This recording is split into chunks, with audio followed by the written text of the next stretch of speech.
Good morning, children. Good morning, sir. Good morning, children. Good morning, sir. Good morning, children. Good morning, sir. आलस्य आपका सबसे बड़ा दुश्मन है। आलस सबसे बड़ा दुर्गुण है। एक विद्यार्थी के अंदर आलस्य नाम की चीज होनी नहीं चाहिए। अगर विद्यार्थी आलसी है तो फिर ज्ञान का अर्जन होगा कैसे? क्योंकि आलस्य के निकट ज्ञान आता नहीं है। ज्ञान तो सक्रियता जहां है, जागृति जहां है, खुली हैं और हम जग रहे हैं। जगने का मतलब मेरा है मन की आंखें खुली हो, हम अंदर से जगे हुए हो, वो जगना। और जब हम अंदर से जगे हुए होंगे तो सक्रियता स्पष्ट रूप से दिखेगी, और जब सक्रियता का भाव होगा तभी हम ज्ञान को अर्जित कर सकते हैं।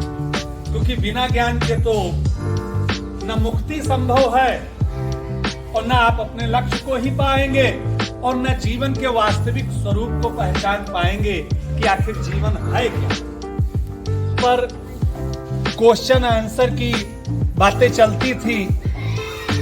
क्वेश्चन पूछा जाता था, आपके द्वारा उत्तर मिलता था, या आप उत्तर नहीं दे पाते थे तो आपको उत्तर उसका बताया जाता था।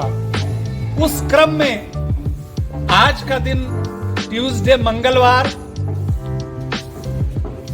तो जो भी बच्चा प्रश्न लिख के लाया है अपने प्रश्न और उत्तर, वो बाहर आ जाए और प्रश्न कर सकता है। बात आप बोलिए, क्योंकि मैं अक्सर कहा करता हूं कि शरीर हमारा विकसित रहे, शरीर का विकास हो, शरीर स्वस्थ रहे, उसके लिए हम भोजन करते हैं, ब्रेकफास्ट करते हैं, नाश्ता करते हैं, लंच करते हैं, डिनर करते हैं। लेकिन हमारा दिमाग स्वस्थ रहे, दिमाग विकास करे, उन्नति की तरफ। क्या है बच्चों? अच्छे विचार। मस्तिष्क का भोजन क्या है? अच्छे विचार। अच्छे विचार। अगर अच्छे विचार, अच्छी बातें हमारे मस्तिष्क में होंगी तो जब विपरीत समय आता है व्यक्ति के जीवन में, जब परिस्थितियां उसके विरुद्ध होती हैं, कोई भी चीज अनुकूल नहीं होती है, तो ये विचार, ये ज्ञान, ये जो हम अपने अच्छे समय में बेहतर बातें सीखते हैं, इन्हीं का उपयोग हम अपने विपरीत समय में उस परिस्थिति को अपने अनुकूल बनाने के लिए करते हैं। तो इसका सुबह ज्ञान जो होता है वो हमारे मस्तिष्क के विकास के लिए, मस्तिष्क के स्वास्थ्य के लिए बहुत लाभदायक है। और वैसे भी सुबह का ऐसा समय होता है कि जब दिन की शुरुआत होती है तो अपने आराध्य गुरु प्रभु ईश्वर से हम प्रार्थना करके कि हमारा दिन लगातार कार्य में व्यस्त रहे, और कार्य करते हुए हम अपनी उन्नति की तरफ, अपने जीवन में आगे की तरफ बढ़ते रहें और ज्ञान को प्राप्त करते रहें, स्वस्थ भी बने रहें, खुद भी आगे बढ़ें और लोगों को भी आगे बढ़ते रहने के लिए प्रेरित करते रहें, उन्हें करते रहें। तभी समाज का तभी विकास संभव है।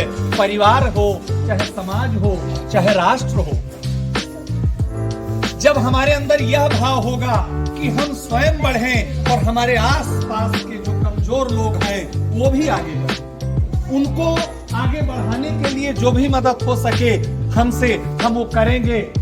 और उसके लिए जब ऐसी सोच होगी तो परिवार, समाज और राष्ट्र बिल्कुल बढ़ेगा, आगे तरक्की करेगा, देश ऊंचाइयों की तरफ जाएगा।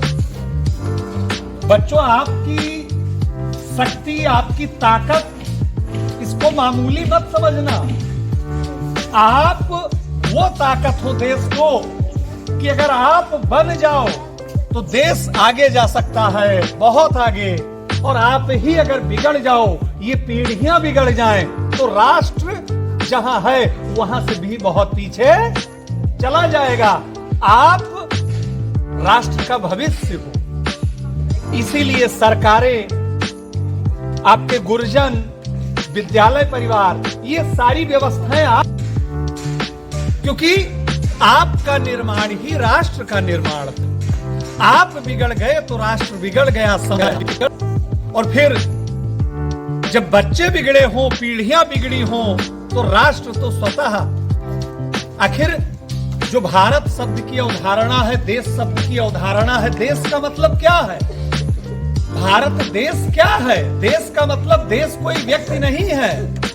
देश का मतलब हम आप ही हैं। हम, आप, नदी, पर्वत, पहाड़, पेड़ पौधे, ये खूबसूरती, ये सुंदर जंगल, ये पशु पक्षी, चिड़िया, जीव जंतु, ये प्रकृति, ये बच्चे, लड़कियां, ये छोटे बच्चे, ये छोटे मासूम बच्चे। राष्ट्र का मतलब यही है, हम सब। देश में सब कुछ आ गया, सब कुछ। इसलिए चूंकि इस पृथ्वी की सबसे श्रेष्ठ रचना है हम ईश्वर की, इसलिए हमारे कर्तव्यों से, हमारे बात से, हमारे स्वभाव से, हमारे व्यवहार से ये जरूर दिखना चाहिए कि वास्तव में हम इस धरती की सबसे सुंदर रचना है। इसीलिए इस प्रकृति में जितनी भी चीजें हमें दिखाई पड़ती हैं, अपने आस पड़ोस की चीजों को भी बेहतर बनाने का प्रयास करें, संसार को सुंदर बनाने का कार्य करें। देखो, आप लोग बताओ, हमारा काम, हमारा और आपका काम गंदगी फैलाना है या अच्छाई फैलाना?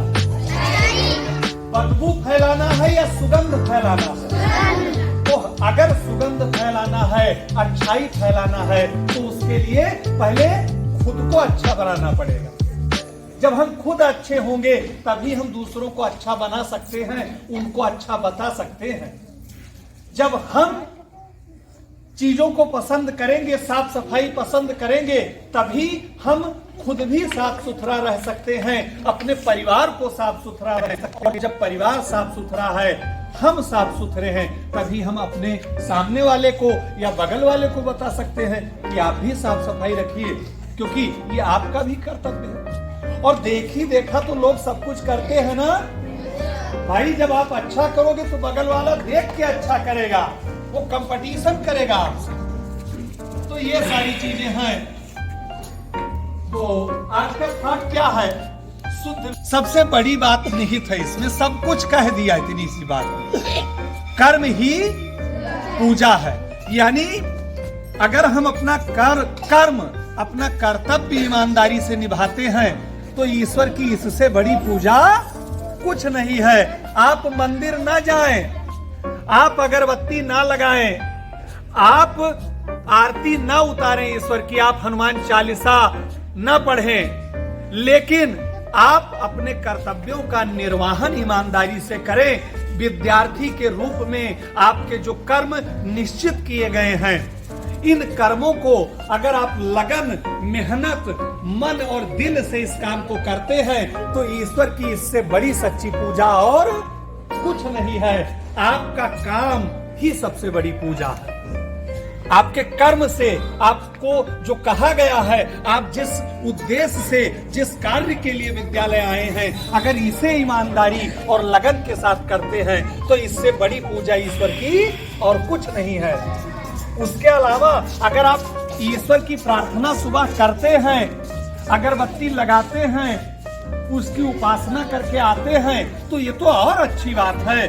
अगर आप ये कर सकते हैं तो ये बहुत सुंदर है, और अगर नहीं कर सकते हैं तो जो काम आपको निश्चित किया गया है वो काम आप पूरी मेहनत और लगन के साथ करें, वही सबसे बड़ी पूजा है।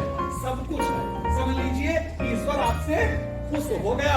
अगर आप है तो समझ लीजिए इससे श्रेष्ठ पूजा ईश्वर की और कुछ नहीं है। तो जो सारी चीजें थी वो आपके समस्त बताई गई, और चूंकि अब क्लासेस चलनी है, टाइम हो रहा है ना, तो आज ये समझ लीजिए आज जो बातें आपको बताई गई वो आपके मस्तिष्क के विकास के लिए बहुत जरूरी थी। और ये समझ लीजिए सुबह सुबह आपके मस्तिष्क को एक खुराक मिल गई कि अब स्वस्थ रहेगा। भोजन भाई मस्तिष्क को मिलना चाहिए, जैसे शरीर को मिलता है ऐसे मस्तिष्क को मिलना चाहिए, क्यों जी? हाँ, तो मेरे प्यारे प्यारे बच्चों, चलिए, और सबसे बड़ी चीज है कि जब क्लास में आप चले जाएंगे तो आराम से बैठेंगे, जो काम दिया जाएगा उसे पढ़ेंगे। कोई भी लड़का या कोई भी लड़की, आप ध्यान से सुने मेरे छोटे छोटे प्यारे प्यारे बच्चों, कोई भी बेवजह बिना काम के गेट से बाहर नहीं जाएगा, ठीक है ना। अनावश्यक रूप से कोई टहलता न मिले। क्लास में बैठकर आप काम करें, जो बताया जाए उसे करें, जो पढ़ाया जाए आप उसे पढ़ें। अनावश्यक रूप से मतलब बिना काम के आपको कमरे से बाहर निकलना नहीं है।